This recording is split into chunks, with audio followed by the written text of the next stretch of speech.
Every night, the lights in Tokyo flicker and flash in a code that everyone understands. Economic power has shifted from the west to the east.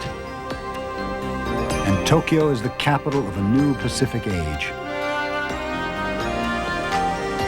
Amidst the pulsing neon lights, this shift looks like a recent change, a new wave. But Asia's march to power and influence began over 120 years ago with one pivotal story. In 1868, a 16-year-old boy became Emperor of Japan. He was called Meiji, and in his name, an isolated island nation became a modern world power. The shock waves would transform the Pacific world.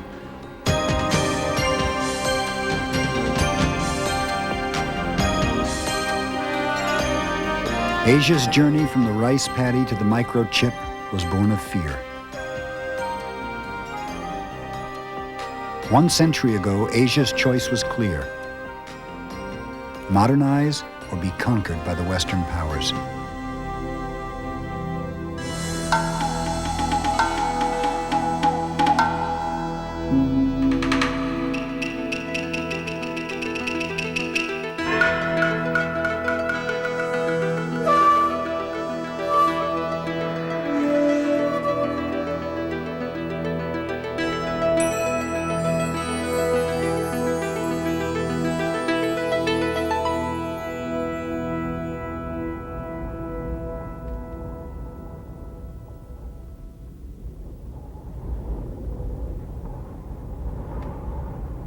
Before the Meiji era, in the mid-19th century, the decline of China's magnificent civilization haunted East Asia.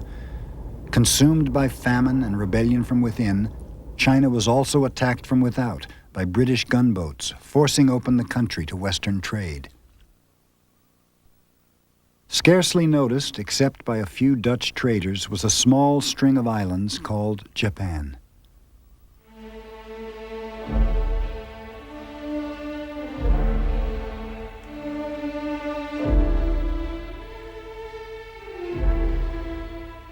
For 2 centuries, Japan had been locked away from the outside world.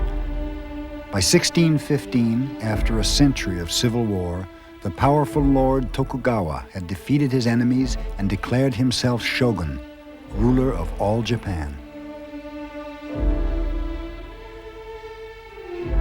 Tokugawa divided society into 4 ranks. At the bottom were the merchants. Then came the artisans. Just above them were the farmers, who gave up half their rice harvest to those at the top, the samurai. Only samurai had the right to carry swords. The law of the land set them apart. The Tokugawa shogunate was a kingdom built for war, but it began to crumble after 200 years of peace. It was the most orderly place imaginable. It was a completely schematized society where everybody knew who he was and what he had to do. But in fact, because it was so idealized and so orderly and so tidy, history got away from it. The samurai, who were the elite of the Tokugawa system, had not been allowed to raise its swords for 200 years.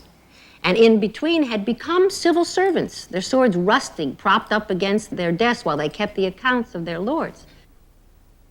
Many of these samurai ceased being able to make a reasonable living, so they went into debt to the merchants. And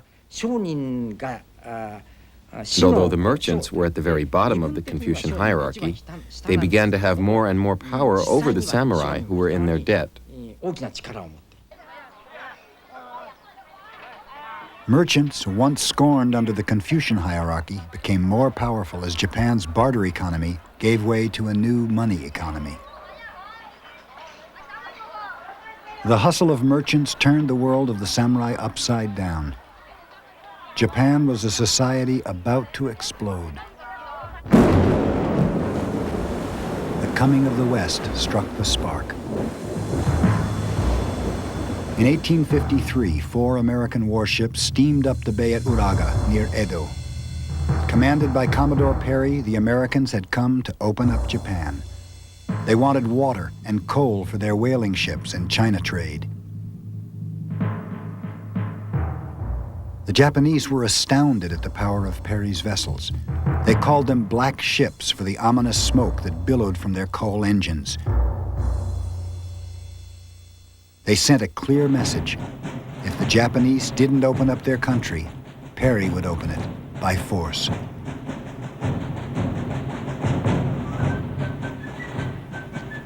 Most Japanese had never seen a Westerner. In the first portraits of Perry and his men, they marveled at the strange-looking barbarians from across the sea.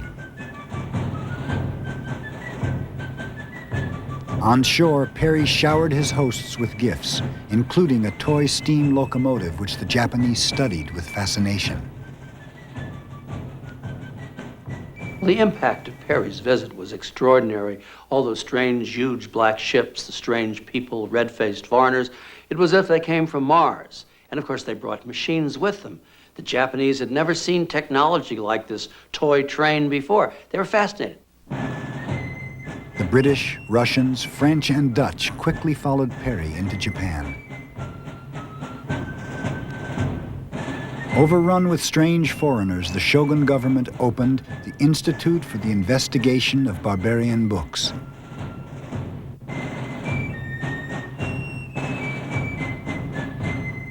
To some, the arrival of the Westerners was a direct attack on the values of traditional Japan.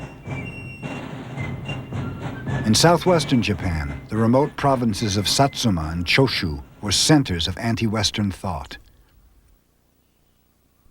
Their samurai, called shishi, or men of high purpose, believed that Japan was sacred ground and that the emperor, now a figurehead in the ancient capital of Kyoto, was a god. The shishi were furious that the shogun had signed an agreement with the foreign barbarians without the emperor's consent. The initial Japanese response to the West was xenophobic, anti-Western. The great slogan of the time, Son no Joi, of revere the emperor and expel the barbarian. Japan understood as sacred territory, and these fools were not to be allowed in, regardless of Perry's show of force. And that this was not just talk.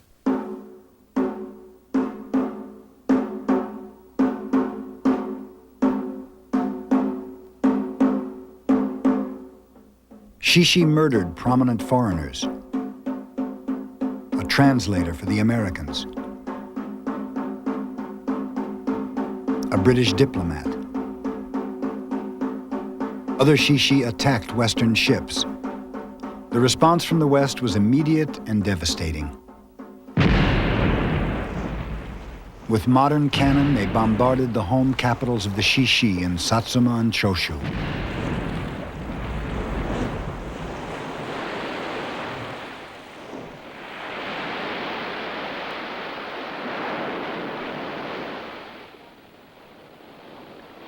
Today, the battlements remain from the walled city of Hagi, the old Choshu capital. And much of the town looks just as it did over 100 years ago. Here, samurai retreated within their city walls to find a way to expel the hated but well-armed barbarians.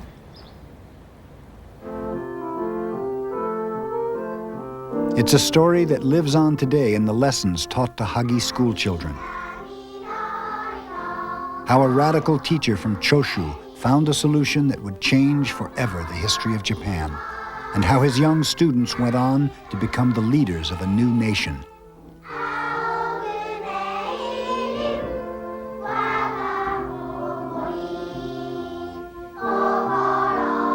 Today, the teacher is revered in Hagi as one of Japan's great heroes. His name was Yoshida Shoin. At the Hagi Grammar School, first graders recite a saying by Yoshida every day before school.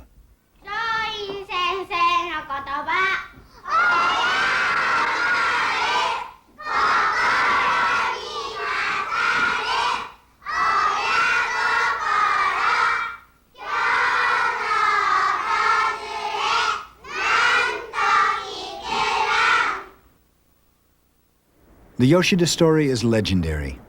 He defied the shogun's orders and rowed out to Perry's black ship to learn the secrets of the barbarians. For this, he was arrested and exiled to Hagi, where he continued to teach. Because of the efforts of Yoshida Shoin, the country was opened up, and from that point on, foreigners could come and go. Now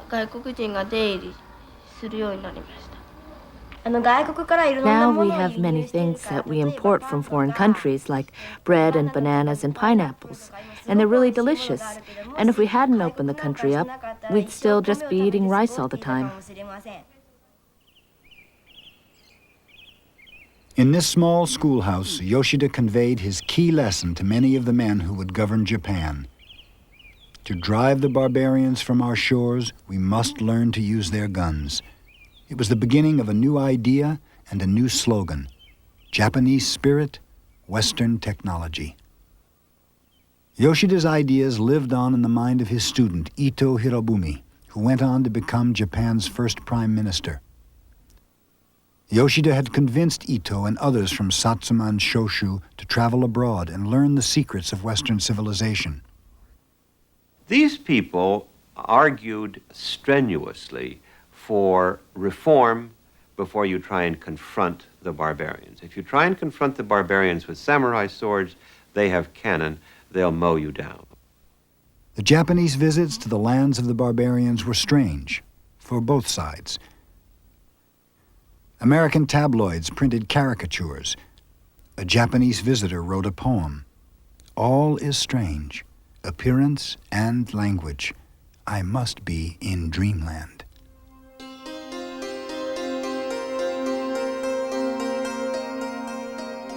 For centuries, it was China that had captured Japan's imagination with a culture that dominated the Pacific.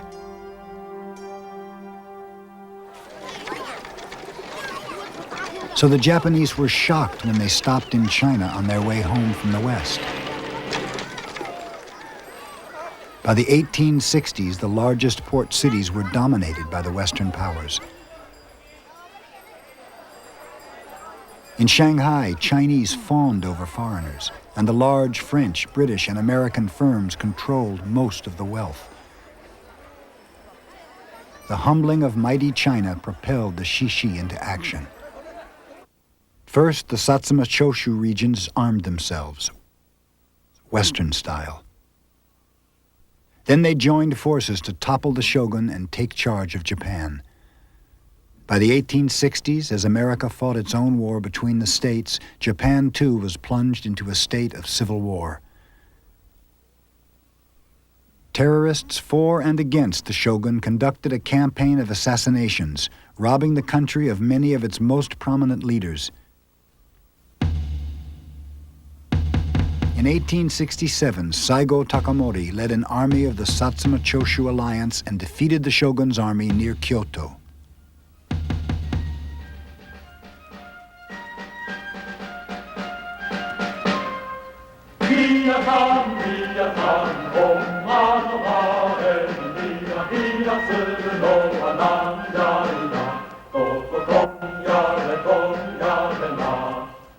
The Satsuma Choshu armies marched from the old capital, Kyoto, to Edo. They renamed the city Tokyo, or Eastern Capital, and they brought with them the 16-year-old boy emperor. Newly installed in power, the emperor was renamed Meiji, or Enlightened Rule. He became the symbol for a new Japan that would transform itself in 40 years, from a country of rice paddies to a modern military and economic power that could stand up to the West. It was the emperor's government, but the governing was really done by a very small group of young samurai. Most of them were in their early 30s and late 20s. An amazing group.